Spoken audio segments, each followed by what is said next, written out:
So many Albertans have been shocked a little bit when they open their utility bills. Many are well over $500 a month, especially this past winter. Is there perhaps a cap the province could potentially look at to help give Albertans a little more of a break? Joining us now to discuss this is Alberta's Utilities and Affordability Minister Nathan Neudorf, joining us here from the Windy City. Nathan, welcome back to Bridge City News. Great to be with you, Hal. Thanks for having me. You bet.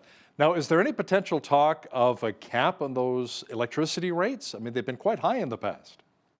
Well, we did a cap and deferral system last winter, and we're still continuing through that. But what we're seeing now, since the peak last August, is actually the RO rate, the regulated rate option, continues to go down until right now. In fact, we're over, we're down to nearly 10 cents a kilowatt hour, which is getting close to our historical average. And year over year, from this February to last February, we're down over 40% on average cost. So we are seeing that cost come down, and we are now focused on structural changes within our market to make sure that we stay in that affordable range for all Albertans, as well as looking at transmission, distribution, and other retail costs to keep that cost down. You know, perhaps maybe I got to talk to my utility provider because I think I'm being gouged right now. Now, Nathan, we recently had Chris Sims, Alberta Director of the Canadian Taxpayers Federation, on our program. She says she's a little disappointed that the province is bringing back the remaining 4 cents per litre of the provincial fuel tax, bringing us back up to 13 cents a litre. Why bring it back now when Albertans are still hurting? I mean, we have high inflation, mortgages are still up, rent, food prices are still quite high, not to mention the price of gas. Yeah, we do understand that, but we also have an obligation to be fiscally responsible for the province, and to not have that tax in place is nearly $500 million of revenue for the province for much needed critical infrastructure, transportation like roads and highways and bridges. Really important that way. What's really discouraging is every time we try to take fiscal measures to lower that cost to Albertans, the federal government continues to step in and increase their taxes. And we are anticipating another big step in that federal carbon tax April 1st, not just this year, but every single April 1st between now and 2030. That's what's really crippling. That's what's really hurting Albertans. It's hurting all Canadians. And while we're trying to keep our fiscal house in order and do the responsible thing, it's very troubling that the federal Liberals and the federal NDP continue to work against Alberta's best interests. Yeah, the discussion, of course, with the carbon tax increasing 23% on April the 1st. But let's talk about how it's not just impacting us at the pumps and, of course, with our home heating, but hurting our farmers and our truckers as well, people who bring the food to our tables. Absolutely. It really hurts. Many people don't realize that our farmers and ranchers use natural gas to dry grains and dry food. They use it to process the beef and pork and chicken and other food products that we utilize. And they have to pass that cost on to their purchasers, which are grocery stores. And they have to pass it on yet again to us as consumers. It's a layered tax, it's a tax on a tax on a tax. We see it hitting our most vulnerable sector in our seniors and those who are on fixed incomes. That tax increase is extremely punitive to them. We see it impacting our schools, our school divisions, and our hospitals, our libraries, all of our public buildings. They're faced with that tax as well. So that's your tax dollars being taxed again by the federal government. It's very difficult for every Albertan. It's very difficult for every Canadian. And that's why we continue to stand up for Albertans, trying to get our economy strengthened to the point where it's not quite as crippling as it is in other areas of the country. Now, Premier Daniel Smith recently posted on her Facebook page that Alberta may double its oil and gas production while being carbon neutral by the year 2050. That was the message she delivered to investors in Houston recently, Nathan. Now, I thought Alberta was going to focus more on investing in the Alberta Heritage Savings Trust Fund and maybe less in the energy sector basket. Absolutely, we are. We are making sure that we put money away for that Heritage Savings Trust Fund for generations. So we have truly a sovereign wealth fund. Our projections are for the actions that we've taken just by reinvesting the interest. We could see that fund over $200 billion of value by 2050. Now, we do want to see our economies continue to grow. That includes in the oil and gas sector, but also for hydrogen, blue hydrogen, green hydrogen, different products out of that as we diversify our economy there. That has a knock on effect to our rail and trucking industries. We are a carbon hub here in Alberta. We look forward to further investments there. So we want to see our economy continue to grow in diversity, grow in the additional add-on values, and we think that we can do both for Albertans' benefit in the years ahead. What do you say to those people who believe we're not doing enough to support our renewable energy sector, the green energy sector, including more wind and solar farm initiatives?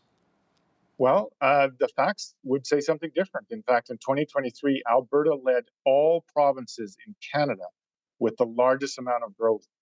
Somewhere between 75 and 92% of all renewable investment and development happened within the province of Alberta. So we are leading the country in growth. We are second only to Ontario in overall renewable development.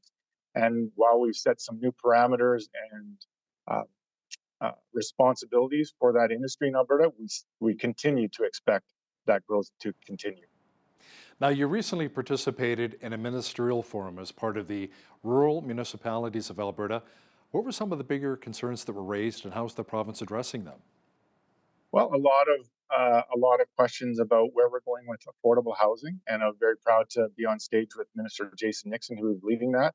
Alberta is seeing more housing starts this coming year than ever before in history, and as we increase that supply, we expect that to continue to put downward pressure onto those rental costs and mortgage costs. And that's the way that we can truly structurally address this issue. And we're really happy with our industry stepping up and helping us deliver on those new housing options for consumers.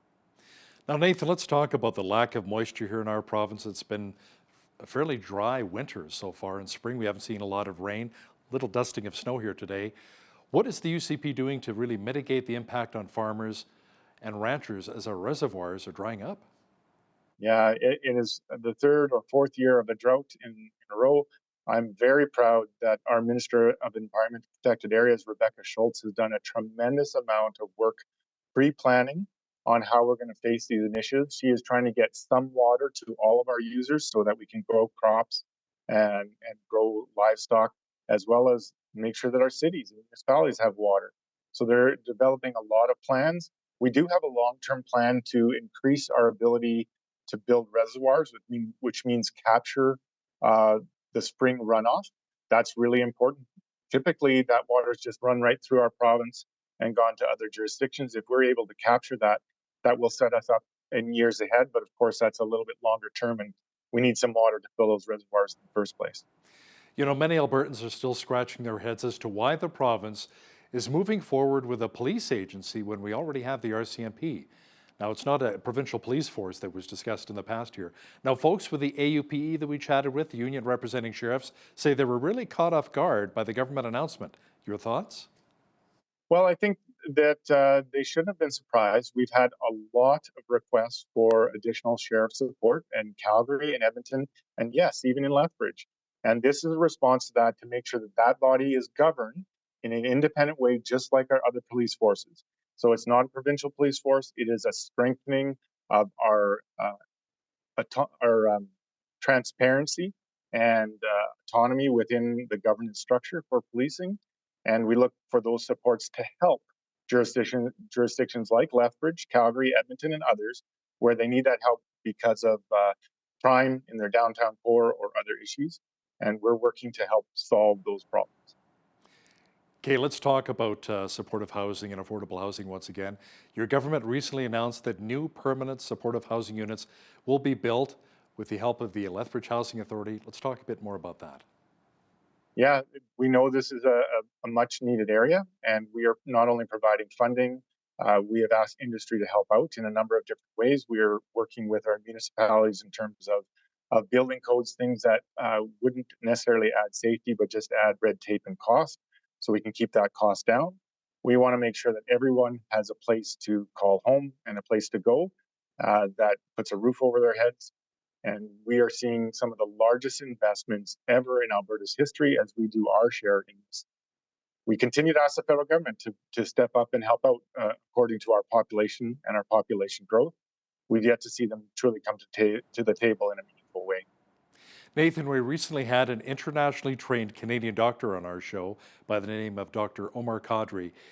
He's a born and raised Albertan who received his medical training in Grenada, then trained in the United States. He's now practicing medicine in Leduc, Alberta, just outside of Edmonton. Now, Dr. Kadri told me something interesting, that Alberta could really address the doctor shortage in our province by considering more Canadian doctors who've been trained overseas. Your thoughts? We couldn't agree more. And that's why I'm very proud to stand up with private member Nolan Dick, who brought forward the credential recognition bill just this week. And we are seeking to do more and more on recognizing those foreign credentials. I'm also very, very proud to stand with our Minister of Advanced Education, Rajan Sani, who has made an enormous investment in Lethbridge to train more medical doctors right here in Alberta and right in Lethbridge. This is a very successful program that we're adopting from Ontario and BC. It really helps to have rural trained doctors and have them stay in those jurisdictions where they're trained. So I think we're doing a both and approach, and I look forward to that really helping the needs of rural Albertans especially.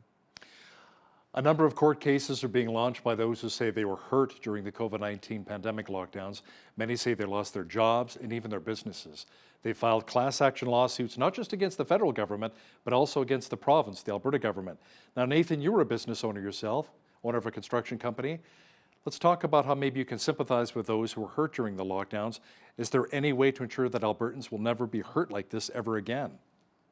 Well, I can't comment on anything specific before the courts. Obviously, we know that it was a challenging time for every jurisdiction around the world, and governments approach it in different ways. We are interested to hear the outcome of some of those things, but until that's concluded, I can't really comment too much further, other than understanding the challenges that we all faced during that time. Alberta Utilities and Affordability Minister Nathan Neudorf, appreciate your time. Thanks so much for joining us today from Lethbridge. Great to be here, Hal. Thank you again for the interview.